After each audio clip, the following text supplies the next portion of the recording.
확실히 이런 준비를 철저히 마치고 창업을 시작하시니까 창업 1년도 안 돼서 월 매출 1,000만 원을 달성하는 분들도 생겼습니다. 참고로 저는 1,000만 원 달성까지 4년이 걸렸어요. 안녕하세요. 꽃으로 돈 버는 법 쉽고 재미있게 알려드리는 플로리스트 나혜선입니다. 어느덧 제가 창업한 지 5년 차가 됐는데요. 처음 3년 동안은 멘토 없이 혼자 매장을 운영했습니다. 모든 걸 스스로 판단하고 맨땅에 헤딩하면서 부딪혔기 때문에 솔직히 성장 속도가 굉장히 더뎠습니다. 그래서 오늘은 제가 창업 전으로 돌아간다면 어떤 것부터 준비했을지 3가지 정도로 나눠서 현실적으로 이야기해드릴게요. 창업 전에 미리 알았더라면 좋았을 텐데 하고 후회했던 부분들을 모두 다 공유해 드리겠습니다. 이건 제가 책에서 본 내용이 아니라 직접 겪은 시행착오에서 나온 찐 이야기입니다. 여러분들 입장에서 꼭 필요한 내용만 담았으니까 오늘 영상 끝까지 시청하셔서 저처럼 나중에 후회하지 마시길 바라겠습니다. 그럼 바로 시작해볼까요?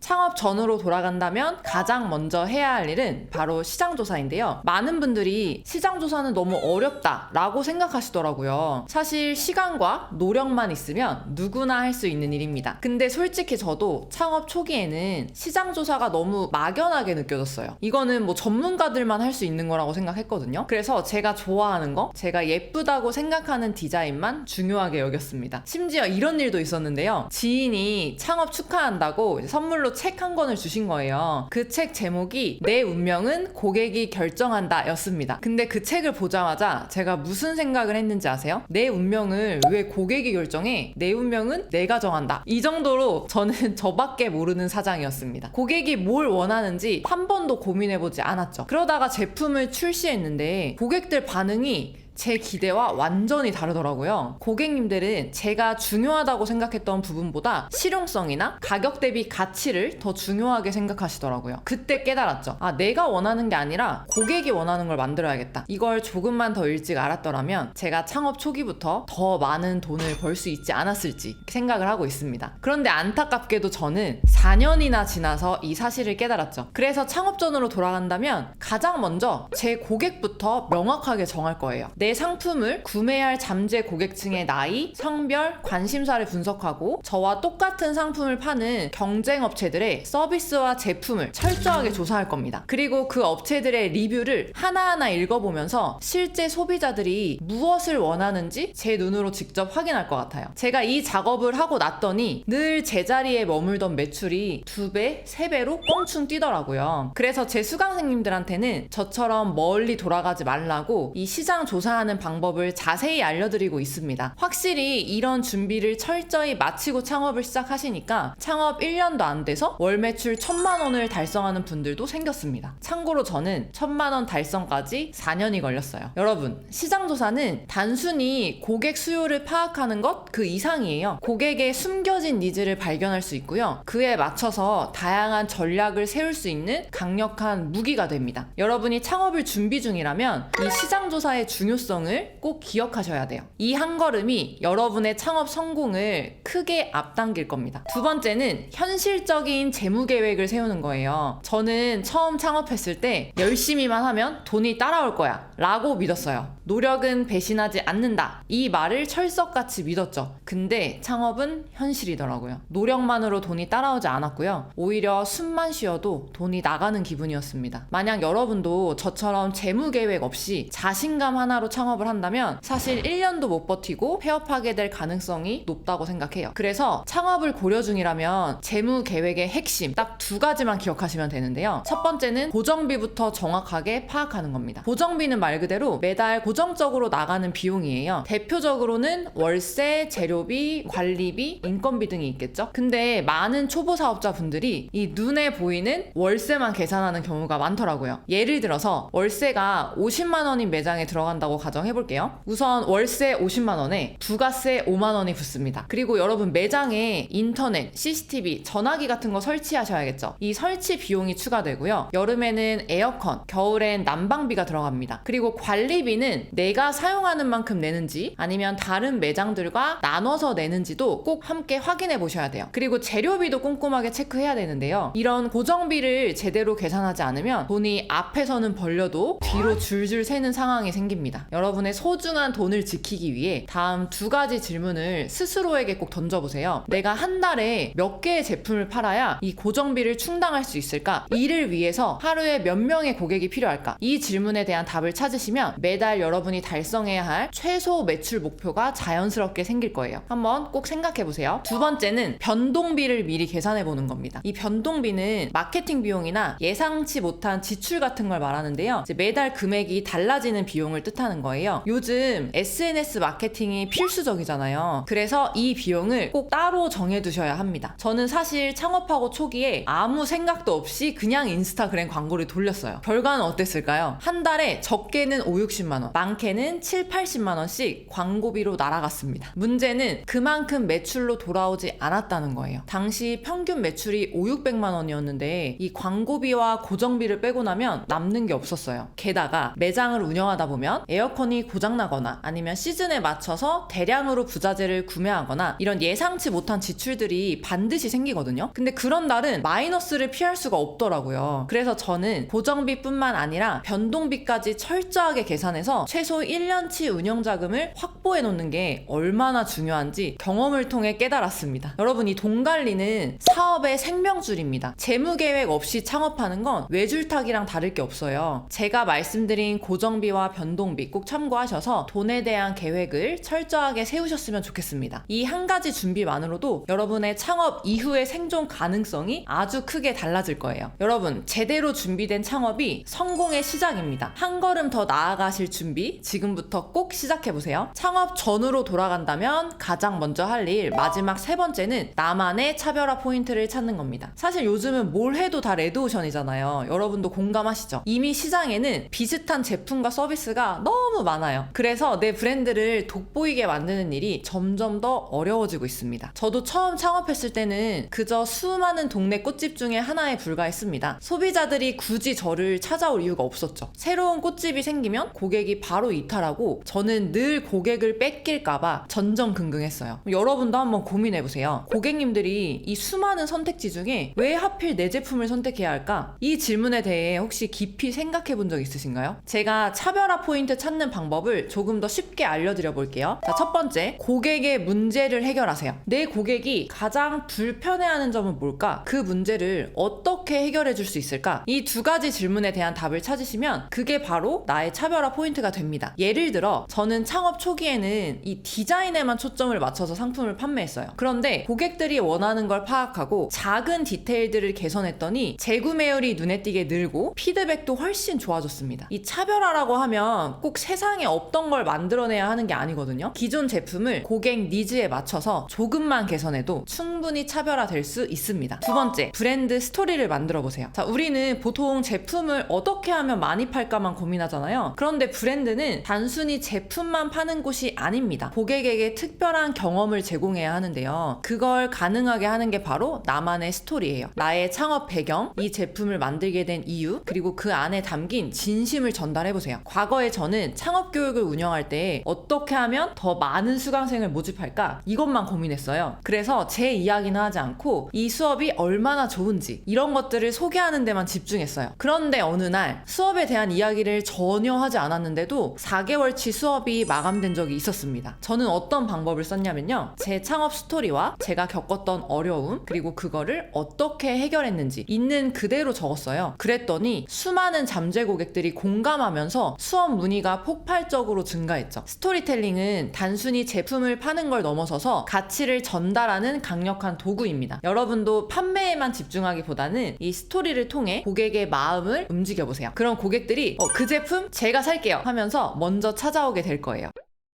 자, 여러분, 오늘 내용 어떠셨나요? 제가 창업전으로 돌아간다면 가장 먼저 해야 할 3가지를 말씀드렸습니다. 첫 번째, 시장조사. 2번째, 현실적인 재무계획. 3번째, 차별화 포인트 찾기. 이 3가지는 제가 5년 동안 시행착오 끝에 깨달은 핵심입니다. 여러분은 제가 드린 이 꿀팁들로 저보다 훨씬 빠르게 성장하실 수 있을 거예요. 오늘 내용이 창업 준비에 조금이라도 도움이 되셨다면 좋겠습니다. 그리고 여러분만의 창업 꿀팁이 있다면 댓글로 또 공유해주세요. 저는 다음 영상에서 더욱 유익하고 알찬 정보로 다시 찾아오겠습니다. 그럼 오늘도 화이팅 하세요. 안녕!